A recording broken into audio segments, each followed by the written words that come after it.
Hi, welcome to the Blue Shirts Corner. So the Rangers took on the Dallas Stars and came away with a beautiful 6-2 win. And I'll tell you that this team, they played a complete 60 minutes. It's what I expected. I like the way Jason Magna came out with some fuel to the fire as he was looking to stay in the lineup. The way he came out was like the way that Tanner Glass came out when he got recalled from Hartford versus the Islanders, and he was shooting everything he can, hitting everything. He wanted to stay in the lineup and prove that he's supposed to be part of this team, and that's how Jason Magna played. He played out of his mind. A goal and an assist. He had Rick Nash going. He had Derek Stepan going. Stepan with 2 goals in this game. To be honest, that first goal, the way that Jason Magna did not quit, set up Derek Stepan. We came away with our first goal just about 2 minutes into that first period, about a minute and 56 seconds.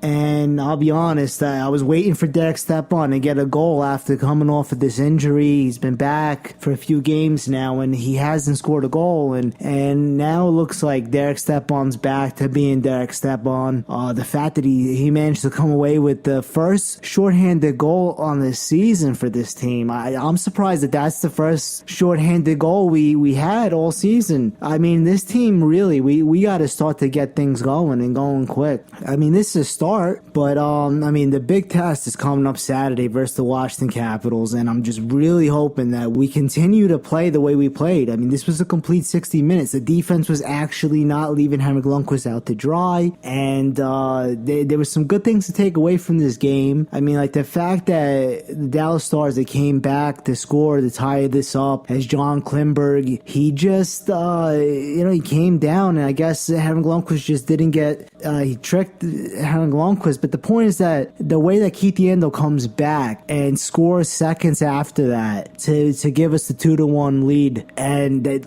that's exactly what we're not supposed to be trading away. As Keith Yandel's name keeps coming up as the guy on the trading block, it looks like the fact that Emerson Edom was a healthy scratch and Jason Magna played over Emerson Edom, it means that Emerson Edom's in Vigneault's doghouse right now. And honestly, I'm hearing his name getting thrown around in trade talks. And I mean, I would think that when Chris Kreider went out of the lineup with this laceration to the right hand, that this would pave the way for Emerson Edom to get some playing time. And the fact that Jason Magna is recalled and gets the nod over him is not good news. And I mean, Emerson Edom, he's a good player, and I really feel like we should not be trading this guy, and we should not be even thinking about moving this guy. I mean, we traded Carl Hagelin for him, and we got a second round pick in that trade. It gave us Ryan Gropp with that pick, the 41st overall, which we moved up just to pick up Ryan Gropp. But, I mean, Emerson Edom should have started the season in the minors, playing with the Hartford Wolfpack, because he didn't have a great preseason. And Jason Magna was outstanding in the preseason, in a sense. I don't know how Jason Magna didn't make this lineup a bit sooner, or at least over Emerson Edom, because Emerson Edom has been in and out of this lineup. He's been in the press box. He's been just being mishandled as a prospect. And this is the way Tortorella was treating Chris Kreider, where Chris Kreider wasn't getting the fair shake on the Tortorella, and now it looks like Emerson Edom got mishandled by Vigneault, and now it's like, if we trade this guy, then it's like a waste of trading Carl Hagelin. I mean, we had to make the move because Carl Hagelin was due for a raise and just wouldn't work with the cap ceiling we have right now, and having guys like our defense just eating up the cap. The fact that Dan Girardi is playing over Dylan McIlrath, which I feel like this is hurting Dylan McIlrath's development. I mean, the fact that Dylan McIlrath has been superb. Why is this guy not playing, especially over Dan Girardi? I understand this game, defense was solid, they played good, but I mean, this is a struggling Dallas Stars team. They're coming off a loss to the Devils in overtime. Pretty significant loss here. 6-2 is not good, and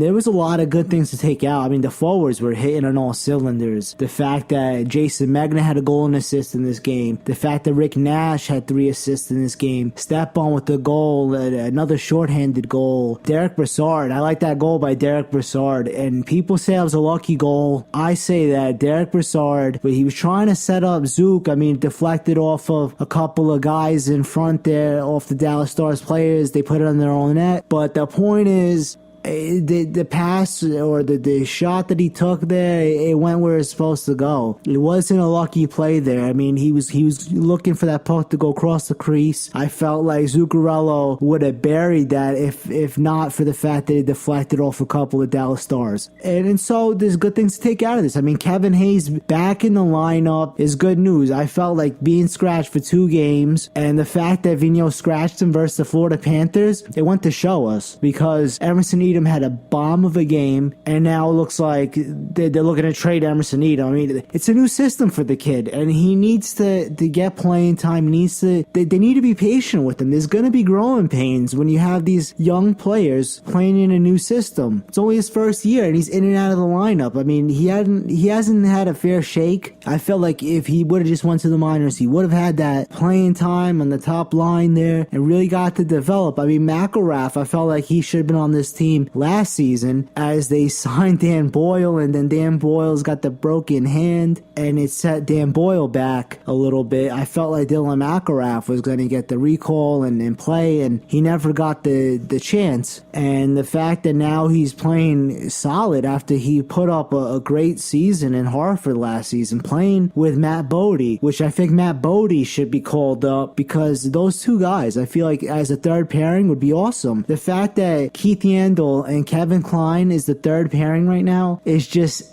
insane. It's insane because of the fact that we got guys like Mark Stahl and Dan Girardi who are not playing on the caliber the way that Yandel got that lead for us after what felt like the Dallas Stars could have buried us at that point. It felt like we were falling apart. I mean, the fact that Jason Spezza set up Anton Rizal for a goal there. The fact that they made this a 5-3 game in a sense. The good thing that Ole Samuelson's there, standing at the bench at the blue line to be like, that's an offside, gave Vigneault the nod. They put the coach's challenge on the line, put the timeout on the line there with the coach's challenge. It wound up being an offside. They waved that goal off, and I felt like the moment they waved that goal off, it brought life to us. I felt like we were falling apart. If they would have counted that as a goal, I felt this team was back to their old ways. And the fact that they waved that off, it gave us life, because it looked like we were done after. It felt like the Dallas Stars were going to have a nice comeback, and that's a team that no lead is safe. Good thing they waved it off. I guess we get to keep our time out, and I mean,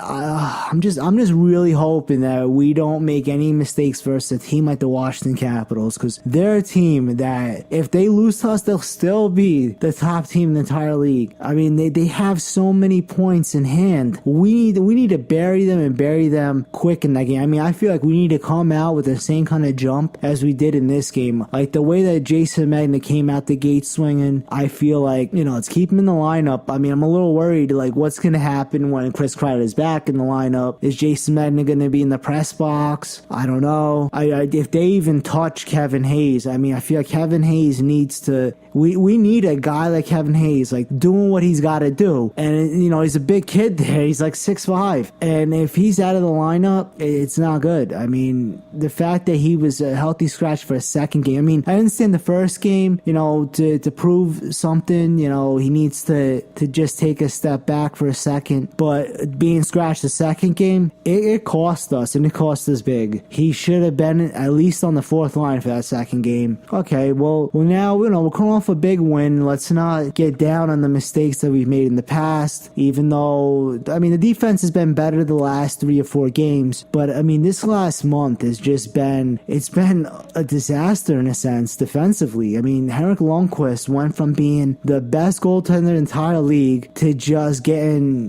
hung out to dry as the defense was not giving him any support. I mean, this game, the forwards, I'll be honest, Rick Nash, this is what Rick Nash needs to do every single game, and we need to find consistency. I mean, we need to build off a win like this, go into Saturday's game as we're still at home at the Garden, and it's an early game, it's a matinee. I mean, we need to bury these Capitals. I mean, Ovechkin's getting closer and closer to 500 goals, and if he I'm telling you, if Ovechkin scores any goals, I mean, it's just gonna, I'm just gonna flip out because, I mean, it's enough that the Capitals have become one of those teams that I love to hate. Ovechkin's one of those dirty players where, like, if he hits 500 goals, good for him, but not versus us. I'm just, you know what? I gotta just enjoy this win, okay? We came away with a beautiful 6-2 blowout, and this is just something to build off of. I'm glad that Jason Magna looks like he's solid, and I just hope he doesn't slow down like Tanner Glass, who, I mean, okay, you're in this spot, but I mean, I'm not expecting anything else out of Tanner Glass. He's not playing with the same jump as he did when he got recalled. I just hope that Jason Magna doesn't cool off anytime soon, at least until Kreider gets back in this lineup. But you know what? I'm gonna keep everybody posted, and just remember, let's go Rangers.